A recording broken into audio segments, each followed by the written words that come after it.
Locked On Texans, your daily Houston Texans podcast. Part of the Locked On Podcast Network, your team every day.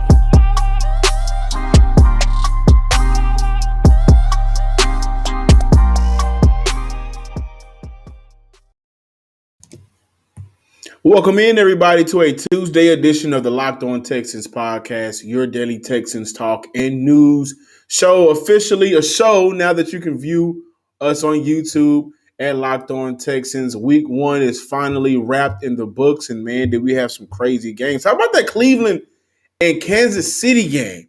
That was a crazy game. Joe Burrow returned back to the NFL after missing time with his torn ACL, took that team to overtime, beat the Minnesota Vikings, and Jamar Chase, who everybody thought couldn't catch a ball, well, he was able to catch him on Sunday. And, of course, the Houston Texans will be the worst team in the league. They will lose every game. Got a dub on Sunday. So I'm super excited about today's episode. We have a couple of things that we need to discuss. But as always, I am your sports guy Hickman, joined by Cody Davis for a Sunday pregame show that talks about every game and every team in depth. Check out the Locked On NFL Sunday show live every Sunday morning at 11 a.m. Eastern Time. No sketches, no celebrity cameos, no fluff, just football every Sunday morning with hosts Cody Rourke and Ross Jackson. Follow and subscribe to Locked On NFL on Twitter, Facebook, Twitch, and YouTube. And don't forget to turn on notifications to be notified when the show goes live every Sunday morning, again at 11 a.m. Eastern Time. Cody Davis, what we got on the rundown? Yes, sir. And on this Tuesday installment of Locked On Texans, John and I are going to continue our conversation on yesterday about the great game that Tim Kelly called during the Texans season opener victory against the Jacksonville Jaguars. And then we're going to close out this Tuesday installment of Locked On Texans, just giving you guys some quick news and notes, basically injury news regarding the Houston Texans. But John, listeners, as always, like we do here, once every 2 weeks, it is time for us to discuss everybody's favorite topic, not just in Houston, not just in the NFL, but in sports. Sports in general. Deshaun Watson. As we all know, Deshaun Watson, unless something happens, Deshaun Watson will continue to remain on the Texans roster for this entire 2021 season. And we all know he's basically going to be making $10.5 million to do absolutely nothing. But on can we apply somewhere to I would not want to get $10.5 million and I don't got to do nothing for the entire August, September, October, November, December, January, 7 months, 8 months considering the off season. $10.5 million. I understand it. I get it. I know a lot of people like you and I, some of the listeners, man, I wish I could do nothing and make $10.5 million, but I'm pretty sure Deshaun Watson is not happy about knowing that he got to make his money like this, because at the end of the day, he's still a competitor. You're looking at a guy who has played his entire life. He has played football. I know week 1 of the regular season, especially, look, I'm pretty sure he wanted the Texans to get their behind whooped by the Jacksonville Jaguars to open up the season, and they did the complete opposite. I know right now Deshaun Watson is not the happiest camper, so I don't want to say, I can't. I wish I could do nothing for $10.5 million. I'm pretty sure Watson is not thinking like that. You can't say he mean. I'm saying that if I could do nothing for $10.5 million, shoot, I could be wrong. Insert all about the Benjamins. You ain't lying about that. But prior to yesterday's season opener, Adam Schefter of ESPN reported that the Houston Texans are still hell-bent on getting as much assets as possible in exchange for a deal to send off Deshaun Watson. On yesterday, Adam Schefter reported that the Texans are looking for 6 draft picks and or 6 players with a combination of a lot of things. It could go like 5 players and 1 draft pick, 2 draft picks and 4 players, 4 picks and 2 players. At the end of the day, Nick Caserio is asking for a big haul in exchange for Deshaun Watson. Now, John and listeners, and John, of course, I'm going to let you give your take on this. we all understand that Deshaun Watson trade value has taken a significant hit given what is going on off the field with him in these 22 lawsuits that he has. But if I'm Nick Casario, I am going to continue to be hell bent on saying I am not departing from Deshaun Watson unless I get what I want. Because, John, listeners, to refresh your memory, prior to these allegations coming out, we was all sitting back saying to ourselves, we might see one of, if not the biggest trade package when the Houston Texans depart for Deshaun Watson. Some people were saying this potential trade package might have been bigger than what the Dallas Cowboys did, I believe, back in the 1988-89 season. And still to this day, this is still the biggest trade package when they had shipped off, I believe his name was Hershey. I'm drawing a blank Hershey right now. Walker. Hershey Walker to the Hey, Minnesota Vikings. I was about to bring that up. You're right. And the Dallas Cowboys got back, I think it was like 4 players and 4 draft picks. And one of those draft picks that they got back ended up being Emmitt Smith. And every single one of those assets that they got back in that trade for Minnesota helped them out to become the dominant team that they were in the 1990s. Once again, I understand what Deshaun Watson has going on off the field. And yes, that has hindered his trade value. But at the end of the day, John, how often does a 25-year-old quarterback, as a matter of fact, today is his birthday. Happy birthday, Deshaun Watson, a 26-year-old quarterback. Let's get a gift card to lefties. Prime. Yeah, we need to. But how often are we going to see a quarterback of Deshaun Watson caliber in his prime at 26 years old on the market available for a trade? Nick Casario deserves every right to make sure he gets back everything he wants and more in exchange for Deshaun Watson. I don't blame him or the Houston Texans. Absolutely, and here's why. Some people may look at the situation and say, how could you pass, what was it, that they turned, a report came and they turned down 3 players, right? Trade for 3 picks, whatever the case is. And some people may say, how could you turn that down considering A, B, C, D, his legal situation, where your team is now, the fact that you may be seriously looking to rebuild and moving on from Deshaun Watson in totality. How could you trade that? I'm going to tell you guys why. Because right now, we're living in the now. Nick Casario, who's been in the league with the New England Patriots for 20 years, he's living in the future. And the future is, by the time this season ends and he looks around, guess who's going to need quarterbacks? Certain teams. Now, Jalen Hurts looked good on Sunday. So, the talk of Deshaun to Philly, I'm still sure Philly would take Deshaun over Hurts. And Houston of course. And Houston may say, well, we need picks and players back. And in their player package, we need Hurts. But as of right now, this is only after week 1. That's why I brought it up. We had a great week 1. After week 1, do you know who's the number 1 team in the league that needs a quarterback? The team who has one of the youngest and best defenses in the league in Washington. The football team or the Commanders or whatever they're going to call themselves, they're going to need a quarterback. When you look around the league, teams are going to need a quarterback. And at the end of the year, when teams get to start evaluating their roster, looking at who should stay and who shouldn't stay and what needs to be upgraded, quarterback is always going to be 1 or 1A to your head coach. And honestly, in the league that we're in, where we're seeing what these quarterbacks are getting money-wise, we just saw what Patrick Mahomes got. Deshaun Watson also had a fat deal. Russell Wilson had a great deal. Like, the quarterback is number 1. And with him being number 1, they're going to say, well, how much can we take on right now as a franchise if we really make the trade from him? In the standpoint of media, how much media backlash can we accept? Where is his legal situation? How is that going right now?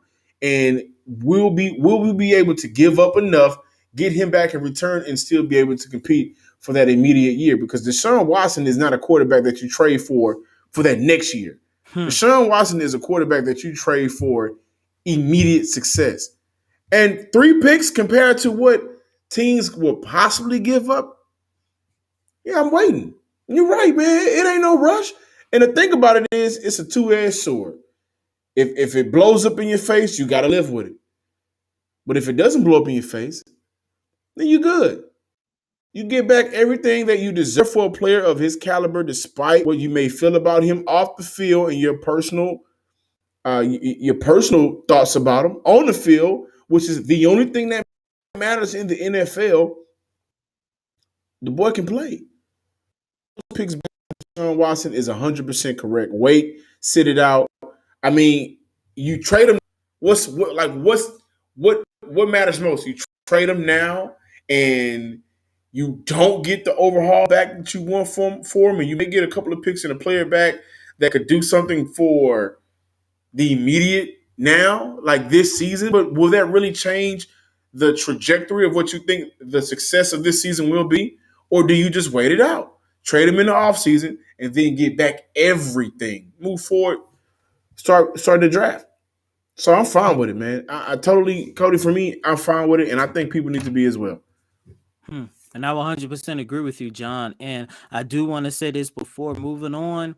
I understand that Deshaun Watson is dying to get back out there on the field. I actually had a source who told me that, but what I will say to that is Deshaun Watson, he's the one with the no trade clause. Plus, it's also his off-field transgressions that got the Texans and himself in a situation where after week 1 of the regular season, there's no stats for Deshaun Watson because the man did not play. If I'm Nick Caserio, I don't care if it takes tomorrow. I don't care if it takes a month. I don't care if it takes the 2022 NFL draft. I don't care if it takes an additional year. I am holding on to Deshaun Watson until I get what I want. Or, Deshaun, if you want to play so bad, come back and play. Hey, organization again. And I'll say this, Cody. My theory is all of this gonna settle. Houston gonna have some draft capital for next year. They're gonna look around. Hey man, come on back. And we may possibly see the return of Deshaun Watson after this year. We're back and better than ever, and all eyes are on the gridiron as teams are back on the field to start another football season. Excuse me. As always, BetOnline is your number one spot for all of pro and college football action this season with a new updated site. Oh, I love the new site, guys. And the interface is a whole lot better.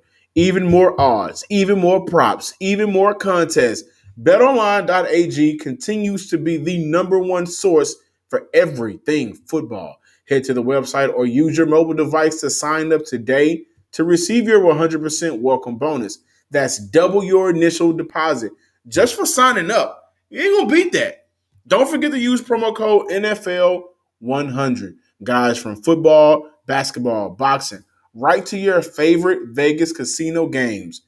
Don't wait to take advantage of all of the amazing offers available for the 2021 season.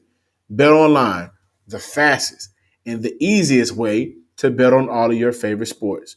Bet online, your online sportsbook experts.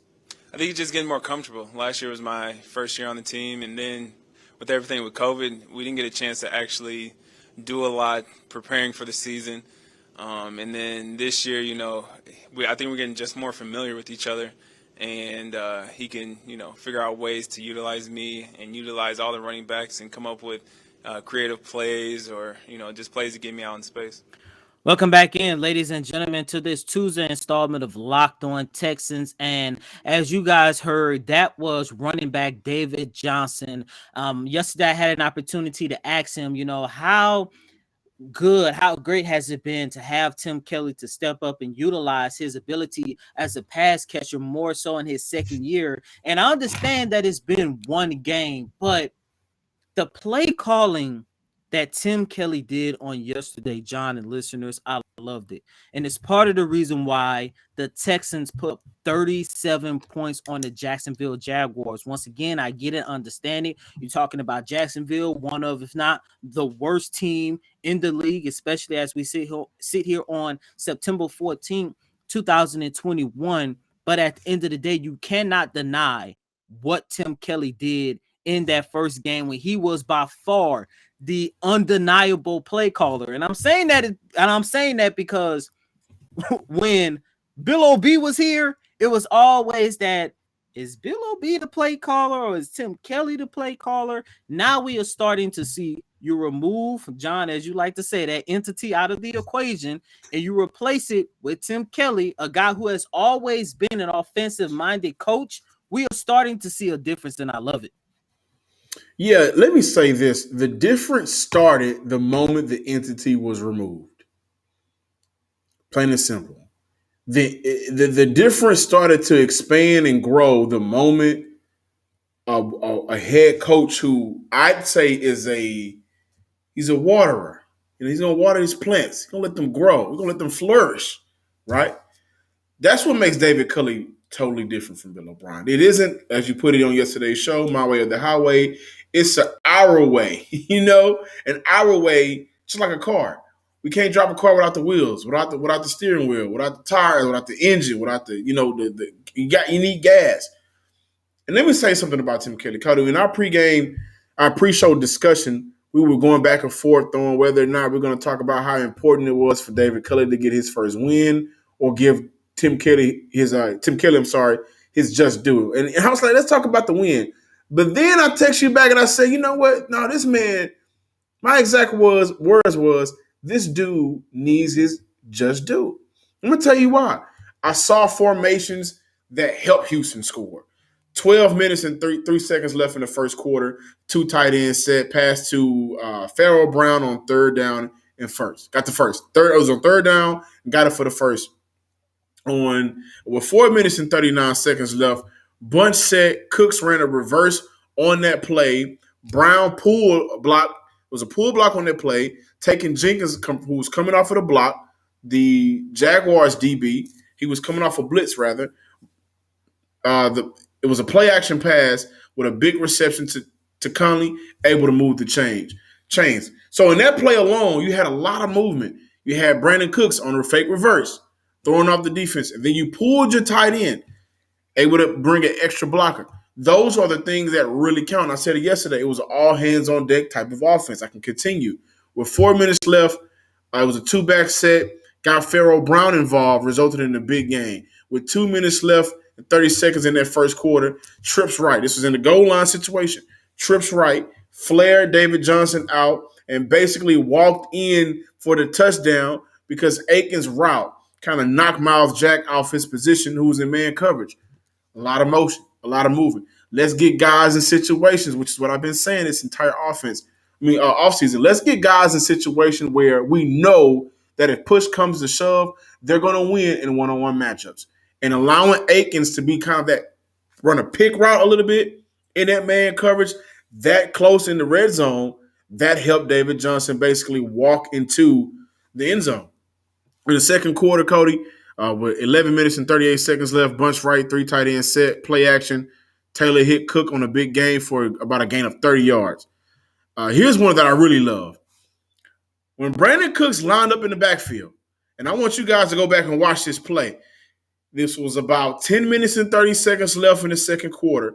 They had Cooks in that backfield, ran a shoot route out of the backfield, and won a man-on-man, one-on-one coverage. See, these are the things that matters the most. It's not about – you don't have Hopkins no more. You don't have that burnout speed by Will Fuller where you can just say, hey, man, go run a route. Go catch it. Go, just go. You still got that speed with the Cooks, but you don't have the combination of Hopkins and Fuller anymore. You don't have Deshaun Watson out there who can make a lot out of nothing. You have to be very strategic about how you go about game planning some of these games. And Jacksonville was caught lacking in man coverage a lot in that game. And it seemed like every time they was caught in man coverage, Tim Kelly and his play caller and the players out on the field were able to execute and win in one-on-one matchups. You guys really need to go see that play. 10 minutes and 31 seconds left in the second quarter. During the 2-minute drill, the offense worked against the defense the offense worked against the defense, and they were very fluid and found open areas on the field. With 10 seconds left, Danny Amendola found space on a shallow drag route. And the MVP on that was, again, Jordan Akins. The route he ran picked his guy off and allowed Amendola to come way from the left side of the field on that shallow route, right in that middle. Tyrod Taylor was able to hit him in stride, walked right into the end zone. And remember, that boy just got off the couch. Danny Amendola was outside eating a bag of Lay's, and he just got off the couch. And Playing also golf. in the third quarter, the three tight end set looks like a very heavy on the run type of play. It was 3rd and 1. I think it may have been 3rd and short. With three tight ends out on that field, what are we normally used to seeing from Houston? A-gap run. A-gap run, that's what we're normally used to seeing, or a zone to the A or B gap, right? It was a play action pass to Farrell Brown. You guys don't remember that was that one hand catch he was able to reel in? That is what I saw from Sunday's game.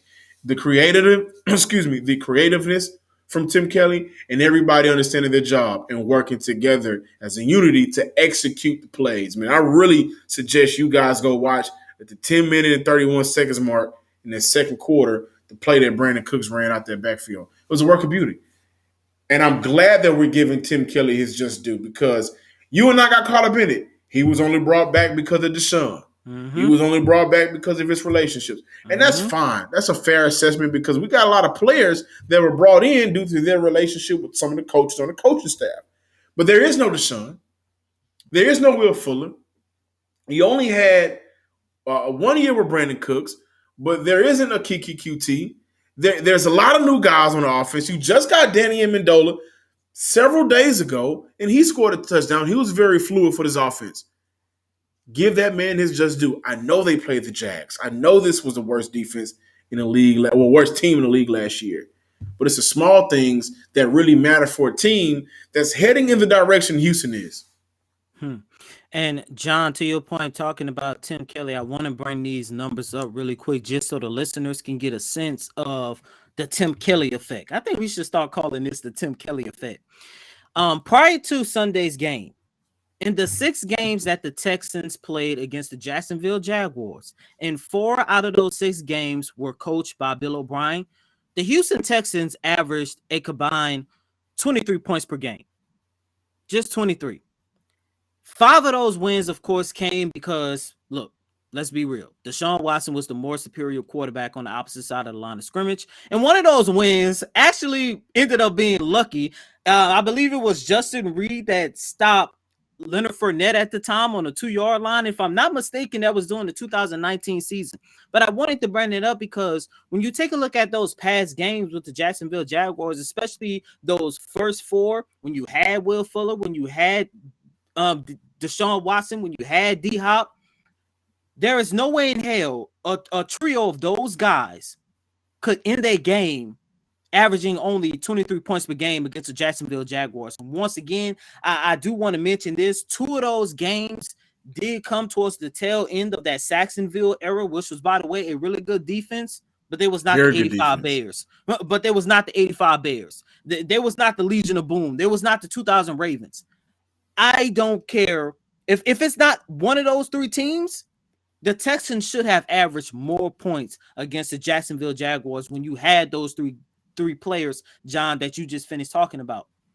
The one game. Listen, it was more than those 3 players, right? You had Carlos Hyde, who had 1,000 here. You had Duke Johnson, who was very successful Lamar in his Miller first season with Lamar Miller. Like, the team has consistently had talent. This is probably the most, and I'm not saying this to be disrespectful, the lesser talented team we've seen from Houston in a very long time. I mean, since it is. Maybe even when they had your boy Ryan Fitzpatrick back there. I mean, they still had talent, right? And for them to go out there and drop 37 without any of those guys that we just named, without any of those guys, the issue has always been for Houston. They've been vanilla and stagnant. They ran this very. Todd Gurley called Jeff Fisher, and this is the last thing I'm gonna say. That very bad year Todd Gurley had in his second year, he said, "Yeah, I'm tired of running a middle school offense." Now, mind you, the year before that, Todd Gurley ripped the league. Got Jeff Fisher that second year. I'm tired of running a middle school offense. Middle school, 7th and 8th grade, B team. I'm tired of running the middle school. That's what Houston has seen in large amounts. We may see some creativeness in one game here, but in large amounts, it's been vanilla, predictable. And the 2 biggest plays in my eyes that I saw that make the difference was that 3 tight end set. What was that? That 3 tight end set with 6 minutes and 15 seconds left in that third quarter. It was 3rd-and-1, and it looks like they're going to run heavy on that right side. Play action pass to Pharaoh Brown. Took advantage of what they've been taking advantage of the entire game. Didn't let up on that gas. And I got to tell you, that Brandon Cooks play, those were the plays that make the difference for me. This episode is brought to you by Rock Auto. Listen, with every increasing number of makes and models, it's now impossible for your local chain store to carry all the parts you need. Why endure that often pointless or seemingly intimidating questioning and wait while the person behind the counter orders the parts you need on their computer, choosing the only brand their warehouse happens to carry? You guys know you have a computer with the access of rockauto.com at home or with your phone right in your pocket. Save time and money when using rockauto.com. Rock Auto is a family business serving do-it-yourselfers for over 20 years. Go to rockauto.com right now and see all the parts available for your car or truck. Right, Locked On Texans in their How Did You Hear About Us box so they know we sent you. Listen, amazing selection, reliably low prices, all the parts your car will ever need, rockauto.com. And today I also want to tell you about a simple way to get all of the entertainment you love without the hassle. DirecTV Stream brings you live TV and on-demand favorites together like never before, which means you can watch your favorite sports, movies, and shows all in one place. Who doesn't want that? And the best part, there's no annual contract, so stop waiting and get your TV together with DirecTV Stream. You can learn more you can learn more at directtv.com. That's directtv.com. Betting on the Houston Texans, Dallas Cowboys, New England Patriots, New Orleans Saints, none of that has to be a guessing game. If you listen to the new Locked On Bets podcast hosted by your boy Q and handicapping expert Lee Sterling, get daily picks, blowout specials, wrong team favorite picks, and Lee Sterling's lock of the day. Follow the Locked On Bets podcast brought to you by betonline.ag wherever you get podcasts. And before we close out this Tuesday installment of Locked On, what was in that barbecue they ate? Hey, we probably that's probably got to be my next question. I'm gonna ask David Culley because a lot of people gave them hell for going to that barbecue and look, they end up scoring 37 points. But before we close out this Tuesday installment of Locked On Texans, we want to give you guys some quick news surrounding your Houston Texans. Basically just a couple injury reports. For you guys who don't know. Late in the fourth quarter, I believe it was on Sunday's game, as a matter of fact, defensive tackle Vincent Taylor went down with a very significant ankle injury. He was carted off the field. Aaron Wilson of Sports Talk 790 reported today that Vincent Taylor underwent ankle surgery and he will miss 6 to 8 weeks. But that's tough, man. Yeah, that's man, tough. And you know why that's tough? Because they let go of Jaleel Johnson, who had a very great preseason. Mm-hmm. And I don't know if you remember, listeners, but we did a show and we talked about him being let go. And I said, well, for one, I thought Jaleel Johnson outplayed Vincent Taylor. But at the same time, Jaleel Johnson was somebody that you could have kept around along with Vincent Taylor to rotate out at that D tackle position and just in case something happens. And so I hate to be one of those I told you so because that's not my intention. But injuries in the league happen. You need somebody for the next man up. I'm excited to see what the combination of Roy Lopez and Ross Blacklock and Walker would be for Houston. I think Ross Blacklock will have a bigger role now. That news really does hurt and suck for this team. Yes, they do, and I 100% agree with everything that you said. And I was going to say as well that, even though it sucks knowing that the Texans are going to lose Vincent Taylor for the majority of the season, it is great knowing that you have young guys like Ross Blacklock and Roy Lopez getting the opportunity to showcase what they can do. And speaking of Ross Blacklock and Roy Lopez, by the way, John and listeners, going back to Sunday's game, there was a play midway through the third quarter where it was Walker, Blacklock, and Lopez, and there was one other player. I can't remember who it was. I think it was Jacob Martin. How they ran up the middle and pressured Trevor Lawrence. The play resulted in an incomplete pass, but if you go back and watch that play, that is one of the reasons why me and John felt that the Texans were going to win this game, because once again, a defense coached by Lovie Smith with some talent going up against a rookie quarterback in his very first game, that play was the prime example into why the Texans had the best chance of winning Sunday's game. But going back to the injuries in the Houston Texans, on the flip side of things, there are some good news. Anthony Miller, one of the guys that we've been very excited to see, David Culley announced on yesterday that he is expected to make his Texan debut Sunday against the Cleveland Browns. For you guys who don't know, Anthony Miller has been out for at least a month and a half now due to a slightly separated shoulder that he sustained during the Texans' preseason victory against the Green Bay Packers. John, I don't know about you, but I love that move, loving the fact that he's coming back. And not only that, I'm going back to Tim Kelly. I'm actually excited to see how much better this offense can actually get when you add in the talent like get Anthony another weapon back. But I definitely know that he does things that Danny Amendola can't do.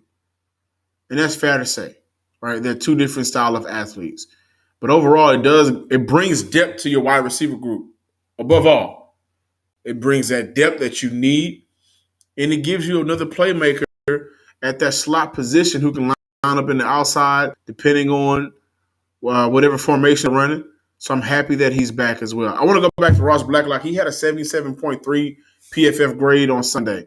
So, didn't get the sacks that he wanted, but he was able to bring strong contribution for the Houston Texans. I'm John, Some Sports Guy Hickman. You guys see it. Follow Some Sports Guy on Twitter. Follow us on Twitter. Oh, you know what? Unfortunately, right now, guys, I got to tell you this. We're dealing with some issues with our Twitter page. So if you're trying to find us on Twitter at the Locked On Texans Twitter page, it's currently suspended. No, Cody and I didn't go off on anybody. We didn't make any, remarks. It's a weird thing. It's a few of us in the network right now that's dealing with that with their team Twitter pages. So follow us on Twitter at Some Sports Guy. Like us on Facebook, but above all, go to YouTube, subscribe, like, and comment. Subscribe, like, and comment at Locked On Texans on YouTube. And as always, I'm your host, Cody Davis. Please remember to follow me on Twitter at CodyDavis_24. Once again, that's Cody, COTYDAVIS_24. Until next time, ladies and gentlemen, peace. What was in that barbecue?